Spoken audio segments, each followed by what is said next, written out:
cover today. For those of you who don't know me, I'm Debbie Martin. I'm your current treasurer here at the association.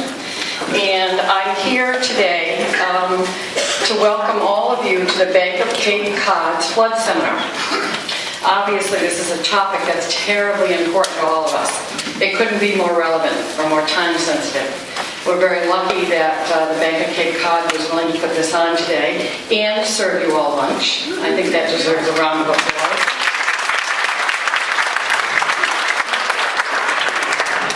Your host today is Dante DeMasso. Dante is the Vice President of Residential Lending at the Bank of Cape Cod.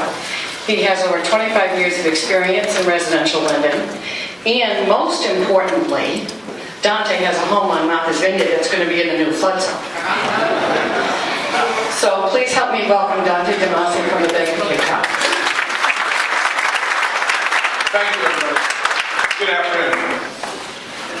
The Bigger Waters Flood Insurance Reform Act is upon us, and it is going to have an effect on the market. And I think being out with talking to a lot of you, the impact I don't think is understood by consumers, sellers. So I thought, the government's view is that Fenway Park is going to be flooded. So we're here to talk about that. A couple of inaccuracies in this picture. Manny would never get involved, but I thought it was appropriate. But that is the view of what's going to happen. And we have a panel of experts that have helped navigate us through this issue. When I was trying to figure out how to put this in perspective, I was reading some quotes. And a member of Congress wrote one that I think is appropriate. And it says, "Since the law was enacted, we have seen a slew of confusion in FEMA mapping. In addition, many families now face increased costs that make homeownership so expensive they would be forced out of their homes or find it impossible to sell. This is unacceptable. I am committing to fixing unintended consequences." Unintended consequences are you, me, our clients, consumers, their families, and the impact it's going to have onto them.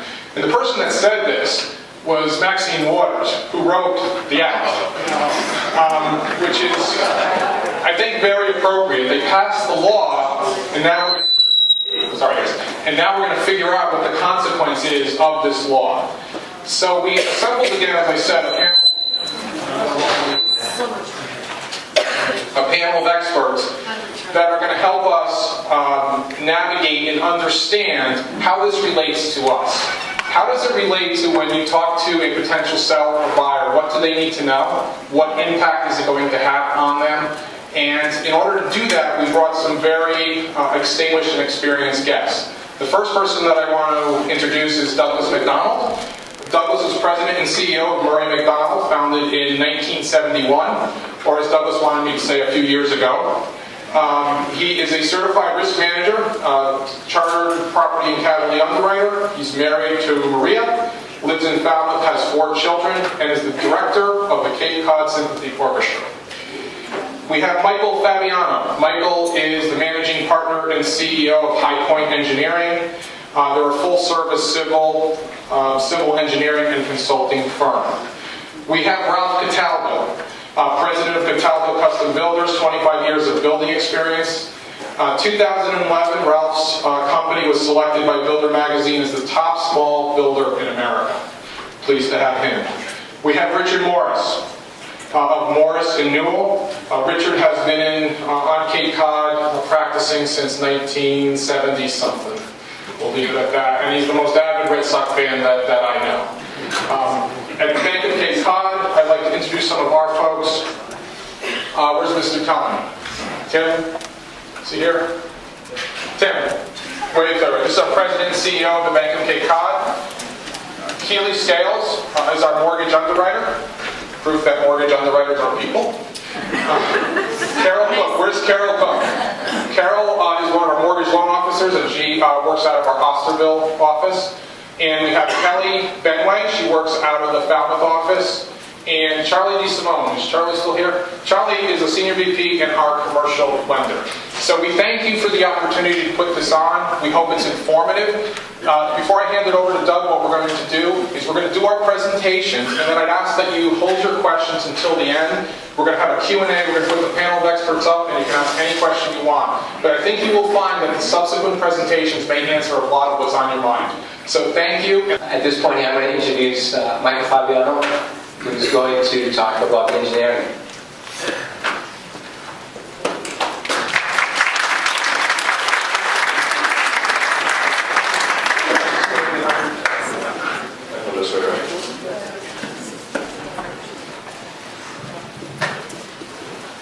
Next up. Actually, when I prepared this, I didn't realize that once I went into the presentation mode, the blue was going to be moving in the background, so hopefully that's not going to be too distracting in the top bar there. So basically what I want to talk today about is really just some resources. Do we know feedback-wise? Okay, stay over here. All right, hopefully that's not going to happen again. So just a quick agenda. And some of these things might be some repeats. I'll just move right past it. There is some overlap. But reasons for the changes, some alphabet soup. You hear some of the letters out there, understanding what those are. In general, FEMA mapping and some resources that you have. Some differences between the preliminary mapping that's out now versus some of the prior mapping that Douglas touched upon. Resources directly from FEMA.gov that we use that you can access as well. It's all free resources online. A quick little case study to talk about an inland Loma that we prepared in the last year or so. And then some cost considerations and some takeaways. Consider as golden nuggets. I refer to them as the past. So what's brought on some of the changes? I think one of the things that Doug talked about was the differences between mapping and the fact that the mapping that has been out there in the past is not always accurate. So now we have generally a better, more detailed understanding based on mapping methods and things that are more studies that have been conducted by the government, physical transits in there, better data. We have a transition of data from when you talk about elevation and elevation search. The way you translate elevations to your properties that you're looking at, the differences between older datums, newer datums, and trying to get those in sync. And then basically just more conservative flood mapping guidelines that the government's taking into account based on more extreme conditions. FEMA, the website itself has some pretty good resources that you can go to just to look at, but just to get a general understanding. There's standard nomenclature. When you see the letter V, that typically means a velocity zone. If you're in a coastal A zone, that's in a coastal resource area compared to an inland resource area. You have zone A's that are special zones that will have base flood elevations associated with it, and sometimes there is no base flood elevation, however, it's still in A zone. Then you have areas that are considered zone X's that are less likely to be flooded, but therefore are in an area that's typically, when you look at a map, it's in a white area that doesn't associate to a base flood elevation. This is a good map. Actually, there's two maps here.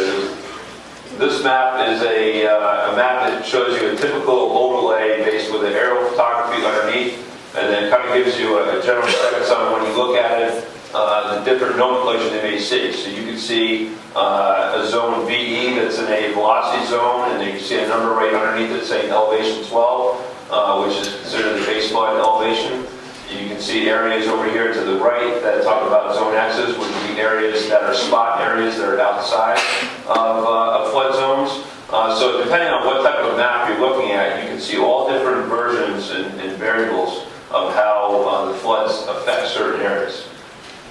This graphic is kind of a good representation of if you're in a coastal zone, looking at this area here.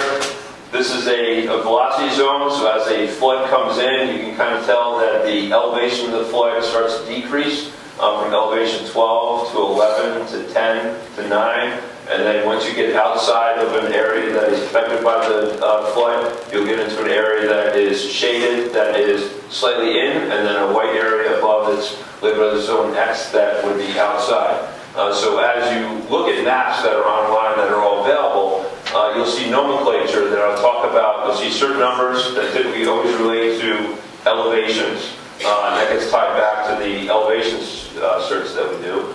And then you'll see areas that are in higher risk areas, such as coastal velocity zone, which we actually have wave action happening on the property, versus just an impoundment area. It could possibly be like an inland wetland area that might flood up to a certain elevation. That is basically just a, there's no wave action, but it's an impoundment of water that would rise to a certain elevation. So there's certain things that I think are important for today to talk about. One is the elevation certificate, two is the base flood elevation, and then two types of applications that we take advantage of. One is called a LOMA, or a letter of map amendment, or a LOMA F, which is a letter of map revision based on fill. The basic differences between these items are an elevation cert basically relates your property that you're talking with or looking at versus what the flood elevation is. The base flood elevation is the elevation that is noted on the flood map itself, that's been predetermined based on the firm study. And then the letter of map amendment is an application process you go through with FEMA to talk about the difference between your structure or your lot based on the elevation cert and your discussion as an applicant to say that your property, even though it says on the map that it's in, based on this letter of map amendment process, you're going to go back to FEMA and say that you're out. So there's a process that you go through to do that. The main difference between a LOMA and a LOMA F is that a LOMA is based on naturally occurring situations, and a LOMA F is based on a site that's in fill or a structure that's on stilts or on piers that's been engineered. I'll pick up past that slide. So there's a couple different things that have happened recently. Last year in July, there were maps that were put out. You saw the map before that basically looked like a schematic map that did not have any type of aerial imagery underneath it. In July of 2012, there were maps that were put out that actually put the aerial photography on the map, so then it was a lot easier to determine whether or not your structure or your lot was actually located in the floodplain. And based on those maps being issued, there was a sequence of events that happened between the mortgage companies and the insurance brokers that eventually we get contacted as engineers and saying, my structure, my building's been out of the flood zone for 20 years, for 15 years. Now they're saying that it's in. What can we do to contend with this? And that's when we start the elevation cert process and the loan process if it's applicable. And then May of 2013, the preliminary maps that were issued recently, more prevalent on Cape and in coastal zones. And those are the maps that most people are talking about these days about the drastic differences between the map limits and whatnot. So you do have some resources that are available to you to use. Right on the FEMA website, and the link is above, these are all accessible by anyone that's out there that has access to the internet. You can go onto the internet, locate your site based on local maps that are available. This is a typical website on FEMA that can point you towards, depending on where you're looking at. If you're looking at Massachusetts, you can click on that link. You can access all the preliminary maps that are online, so that if you're looking at a home that may not be in the flood zone today, but has potential to be in the flood zone later on, this resource is available to you to look at what may be coming down the pipeline, so you have a better understanding of how to talk about the site. Basically, there's an index map for the entire Cape that notes in each one of these little squares is an independent map that is comes across as a PDF that you can access. The blue circle down in the left-hand corner is the map that I'm going to pull up. This is basically an example of the actual map itself, that you can see the aerial photography in the background. You can look at the right-hand side and talk about, or look at the different type of zones that are relevant to this particular location. When you zoom into the location, you can kind of locate by the type of structure, typical Google Maps that you're always looking at these days, this is basically set up the same way where you can zoom in, look at the street, and figure out where your building is located and how the lines relate to the structure that you're looking at. You can tell the difference between the old maps and new maps. The old maps are more schematic. It's kind of hard to tell where exactly you're located. You know, roads, the buildings aren't located. You have lines that are just shown on the plan, so it's kind of hard to relate where you are in space. But then you can see the new maps that have aerial photography in the background. It's much easier to locate where you're at based on street names, based on the aerial photography of the buildings themselves, and get an understanding of where you are in space. These days, you know, just typing in directly to Google, just to show you how kind of easy it is to get there. You have, you know, if you typed in FEMA flood maps, it would pull up this resource. When you click on that and you go to the FEMA website, it brings you to this resource here where they actually have a spot that's dedicated for real estate agents.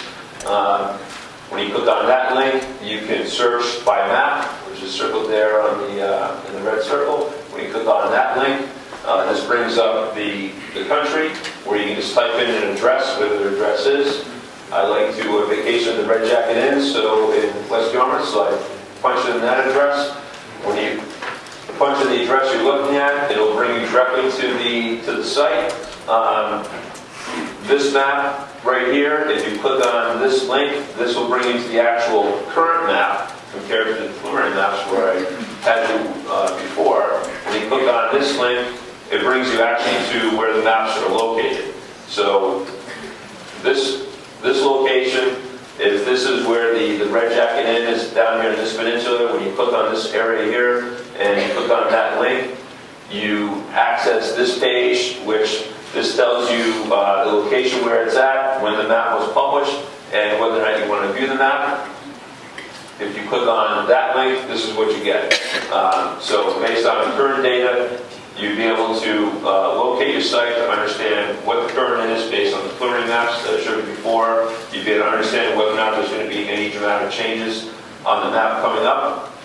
And then there's also a spot on the website that allows you to see whether or not there's been any changes done to that map based on lomas that are already on file. In some instances, you'll have locations where there's a street that may have, in the last 10 years or so, other engineers have gone through a loma process and have to remove structures from that street. So you can see whether or not they're on the file or not. We use this as a resource as we do our research into a property, whether or not there's a need or a desire to move forward with the loma process, and whether or not there's a good chance of whether or not a loma is going to be successful or not. This is an example of a typical letter of map amendment where once it's on file and based on public record, this will tell you the location and the address of the site, that a structure was removed, which flood zone that it was in, and how that site relates to whatever the base flood elevation is in the area. I wanted to give you an example of a typical loma that was done recently and kind of the different things that play into it. This was an existing site that had a building, it was a multifamily building that was located in this area. They had not been paying flood insurance for 20 years. The new maps came out last year that put the aerial photography in. They were tagged with having to get flood insurance. It was going to be $14,000 to $20,000 a year compared to zero. Based on this site, the site was obviously, based on the elevation survey we did, well above the flood zone. And this kind of shows you here how the building that we were looking at was clipped by the new mapping, and where before you really didn't know where you were in space. So we went through a loma process to prepare a elevation search first to understand how the building related to the flood zone itself, and then prepared a loma filing with FEMA. So when you talk about an elevation cert, the biggest thing I can talk about for an elevation cert is the need to understand how to relate your structure or your site to whatever the base flood elevation is. The base flood elevation is related to benchmark elevations that are based on datums. There was a survey that was done in 1929, there was a survey that was done in 1988. So there are landmark benchmarks out there on the streets in the areas that surveyors need to relate those elevations and translate those elevations back to your site. So when you talk about the costs of what it takes to do an elevation search, it can vary. Typically, the cost is around $500, thereabouts.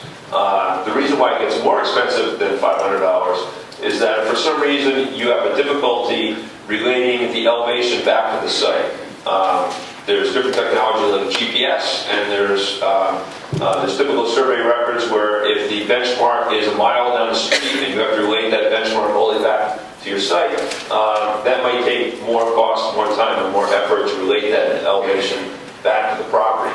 But more or less what you're trying to do is relate the site to the base flood elevation. So if there's a base flood elevation of 10, you want to know where the structure of the foundation is, what the lowest adjacent elevation to the structure is, what the highest adjacent elevation is, where the mechanicals, like the boiler and the furnace and other important mechanicals for the building are related to that. All the things are tied back to insurance, so that it's understanding that if you are you inches away from the base flood elevation, or are you feet away from the elevation? So when we collect that data and you prepare an elevation cert, in addition to the actual application itself, which is what this is, you have other things that you can add to that for content. Because the elevation cert is just one piece of information. You may need to do a picture inventory, because if you're looking at this form, it's very hard for the person on the other end, like the insurance broker, to understand exactly what they're looking at, where these things relate to the piece of property. So maybe you need to do a picture inventory of the site. There may be some other exhibits that you can do based on aerial photography, other things that are points of record. There might be other supporting data that you can supply. And then you have the general cost of $500 to $1,000 or possibly $1,500, depending on how complicated it is to move the benchmarks back to the site. And that's specifically just for the elevation certificate process. Then you have what's called a LOMA F. So there's different pieces of the puzzle that are applicable to a LOMA process or a LOMA F process. There's things like a topographic survey. So if you have a piece of property, you need to survey the property. It's important to understand where that building is located on the site. You need to understand what the elevations on that site are, where the front door is, whether if it's a single-family residence or a commercial piece of property. You have highest adjacent elevations, the lowest adjacent elevations, elevations of mechanicals, the base flood elevation are the four main criteria that play into that. But in addition to that, there may be a need to actually retrace the whole property, because in some instances you're trying to remove just the structure out of the flood zone. In other instances, you may want to remove the entire property out of the flood zone based on what you're trying to mitigate. There's other pieces of information like flood studies and calculations and other existing data that may be out there. If you have a situation where someone has already gone through and performed a flood study on your property, that will save you a lot of money. If there is not an instance where the flood study is available, the engineer may have to go perform that study. So depending on how extensive that study is, that will drive the cost up. Things like deeds, the picture inventory, and exhibits or other pieces of information that will be applicable to the loan process. So this is an example of a LOMA application, which looks similar to the elevation certificate. But in addition to performing filling out the application and using the data that you get from the topographic survey and whatnot, you can prepare a package that will be filed back with FEMA, the LOMA clearinghouse, in order to argue your case to say your structure or your lot is not within the flood zone. Even though the map says that you may be in the flood zone based on the calculations and data that you collect, you can make an argument that you're not in the flood zone. So this is an example of a letter that prepared in the last year that we use a whole bunch of different things in order to collect data, do some fact-finding mission, and create a package that once you submit it to FEMA, they have everything that they need in order to process the application. One of the biggest things everyone knows about dealing with the government is as soon as they ask a question, they come back to us and say, well, you forgot to fill out line 2, or you forgot to do one thing or the other. It basically puts you right back to the bottom of the barrel, and the timing gets dragged out. So it's important for us, in order to put our best foot forward, that we prepare a comprehensive package that goes back to the clearinghouse for a loan application. They have everything they need, so they can't ask any questions. So things like the floodplain studies, existing conditions, GIS exhibits, the permit maps that the FEMA allows you to create online, property deeds that come with a piece of property, plot plans to understand where the property line is located.